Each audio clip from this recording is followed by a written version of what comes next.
Afghanistan has been under international sanctions since the Taliban exploited the US troop withdrawal to overtake Kabul. While international involvement has since diminished, internal actors continue to remain at conflict. The primary parties to this conflict at present is the Taliban regime covering Kabul and other central cities of the country, with 461,657 active duty troops as of 2022.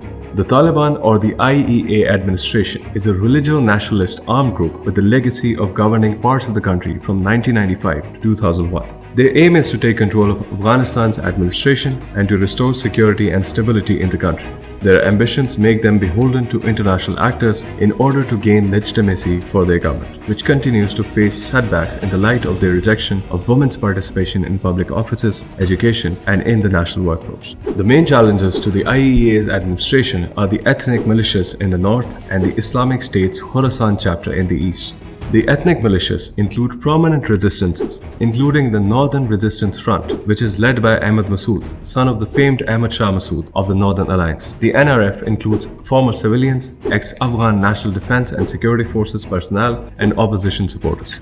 The NRF was active in the immediate aftermath of the Taliban's takeover of Kabul, but their attacks against the Taliban have dwindled of late, giving way to Afghanistan's Freedom Front, which is considered the most active in resisting the Taliban, with increasing attacks against Taliban targets. The biggest threat to the IEA interim government and to Afghanistan's regional ties remains the Islamic State in Khorasan. The ISK was formed in 2015 when the Taliban forces saw cracks within their ranks. Officiated by the Emir of the Islamic State in Syria and Iraq, Abu Bakr Baghdadi, the ISK subscribes to globalist expansion objectives, unlike the Taliban, which limits its territorial objectives to the country. Much like the Taliban, the ISK also exploited the US withdrawal, which left massive counterterrorism gaps, leaving room for the organization to gain strength and territory in the northern and eastern Afghanistan, including in Kunar and Nangarhar. ISK's presence is more about influence through insurgency and terror attacks rather than holding large swathes of land. They aim to destabilize and replace current governments within the historic Khorasan region with the goal of establishing a caliphate governed under a strict interpretation of Islamic Sharia law.